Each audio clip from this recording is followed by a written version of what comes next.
1080. 1080, ça sera le nombre de personnes qu'il y aura à bord du grand navire d'exploration de la seconde phase du projet Godessark. Donc 1080 personnes, eh bien, pourquoi? Parce que les deux grands navires de la seconde phase du projet Godessark, qui sont des navires identiques, des sister ships, eh bien, comme il était prévu euh, euh, auparavant, vont être capables de se former en une seule unité, en un seul navire, qui à ce moment-là s'appellera Goddess Ark. Voilà, c'est-à-dire que euh, les deux grands navires d'exploration, d'expédition, GA Mayacetus et GA Ambulocetus formeront le super grand navire, le mégaship Goddess Ark. Voilà, puisque chacun long de 180 mètres formeront donc un seul navire de 360 mètres.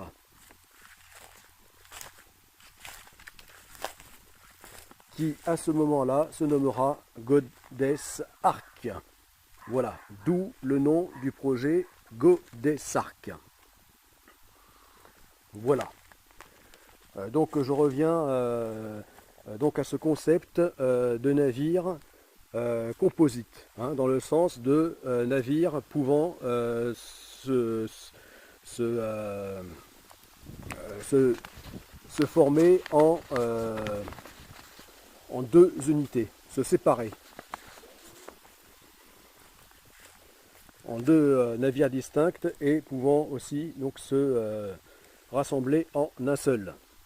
Voilà, d'où le terme de navire composite.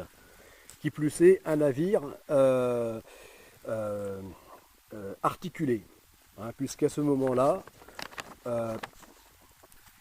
donc les GA Mayacetus et GA Ambulocetus, en mode 360 mètres, en mode Godessark, eh bien, donc formeront le navire articulé Godessark, puisque ce navire pourra sera en son milieu, donc c'est-à-dire au point de jonction des deux navires, donc pourra s'articuler. Voilà. Donc comme j'en avais parlé donc dans des vidéos relatives à ce nouveau concept, eh bien donc porte de nombreux avantages, notamment en qualité nautique. Voilà. Donc là, je ne vais pas le développer parce que il s'agit, enfin je ne vais pas en parler plus, puisque là il s'agit de la première phase du projet Godessark. Ou idem, donc encore un revirement, un rechangement, mais où je le répète toujours, c'est le fond, c'est la forme qui change et non le fond. Le fond, lui, depuis le début, n'a jamais changé et ne changera pas. Bien là, ce qui change dans la forme, c'est le cas de dire, eh bien c'est que je reviens, reviens dans la version à la version quillard, tel que il a commencé à être construit ici. Voilà. Donc là je disais 1080, eh bien bah oui, donc c'est le nombre de personnes qu'il y aura à bord de Godesark. Voilà, hein, donc je dis méga ship, oui, parce que effectivement en termes de longueur, c'est bien un méga ship dont il s'agira, hein, avec 360 mètres de long. Voilà.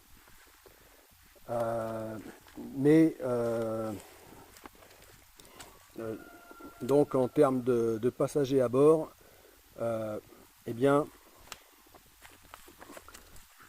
ça restera enfin, de nombre de personnes à bord, équipage plus passagers, ça restera tout à fait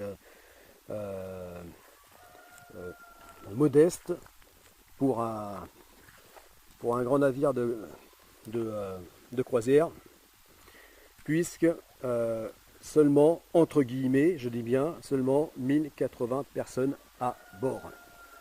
Ce qui représente 216 fois plus de personnes qu'à bord de GA Pakicetus, qui se trouve devant nous.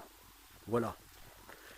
Qui lui sera prévu pour embarquer 5 personnes au large, au grand large, 5 personnes. Voilà. Alors comme je disais dans des vidéos précédentes, eh bien c'est 108 fois moins que les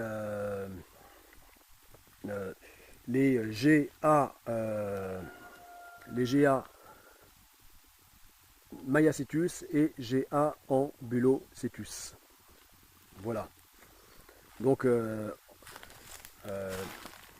dès lors qu'ils ne seront plus en mode Godesark, c'est-à-dire dès lors qu'ils seront séparés, chacun en navire distinct, hein, les Godesark Ambulocetus et Godesark Mayacetus, eh bien donc là chacun n'aura à bord que 580 personnes. Donc équipage plus passagers inclus. Voilà. Donc le nombre total de personnes à bord. Voilà. Donc 540, eh bien c'est 108 fois plus que sur ce petit voilier océanique. Voilà. 108 fois plus de personnes. Voilà la raison pour laquelle ces grands navires seront un tout autre monde, pour ainsi dire une autre planète, comparé puisque chacun faisons 180 mètres de long, mais surtout étant très imposants par leur volume, par leur largeur et leur hauteur. Donc seront déjà, on peut dire, de taille quasi infinie, presque infinie, comparé à ce micro-navire, à ce petit voilier de 10 mètres. Voilà. Et là, eh bien, donc de 108 fois plus de monde, eh bien, en mode Godesark, il passera à donc je disais, oui, 108 fois plus, non, là c'est le petit voilier océanique. Ce petit voilier océanique donc aura 108 fois moins de monde hein, que les deux grands navires du projet Godessark, mais ça sera même 216 fois moins de monde que le grand navire, le très grand navire du projet Godessark, c'est-à-dire le navire Godessark, lorsqu'il sera formé lui-même, constitué des deux navires assemblés, donc des deux navires Godessark Mayacetus et Godessark Ambulocetus. Voilà. Voilà. Alors, eh bien, ça fera du monde. Voilà, 216 personnes. 216 personnes. 216 fois plus de monde. Eh oui. Eh oui. Bah oui, déjà 5 personnes, eh bien ça forme un bon petit équipage. Mais là, passer à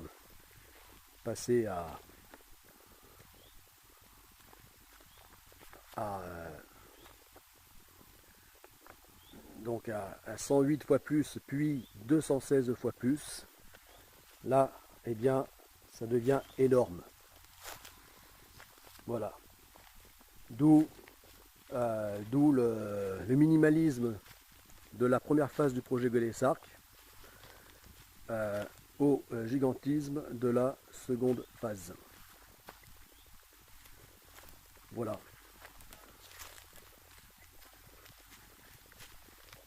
Voilà. Et quand je dis que ce petit voilier océanique embarquera 5 personnes, ce sera après la Stago, l'immense navigation, la satellite trip Ehun Global Ocean.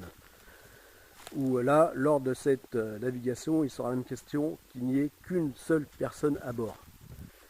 Le skipper, c'est-à-dire moi-même. Voilà. Donc, le minimalisme absolu.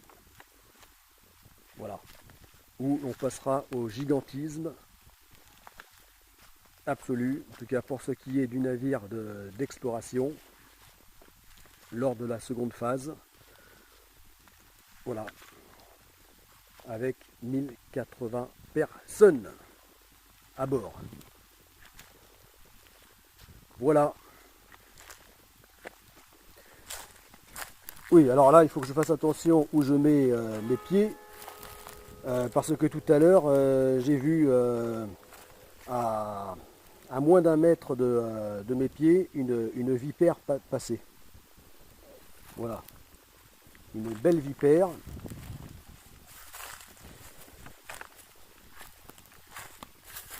Voilà. Alors, il faut faire attention. Là. Et oui, quand je dis que c'est l'enfer vert ici, c'est que vraiment, il faut faire attention.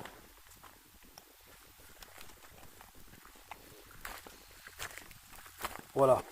Ouais, cette vipère, elle avait bien une belle vipère. Hein. Elle devait faire, oui, facilement plus de 50 cm et avec un corps épais comme le doigt. Donc, c'est une belle petite bête.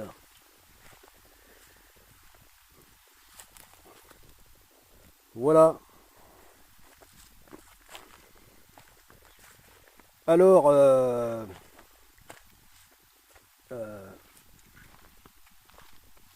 bon, eh bien, comme je disais,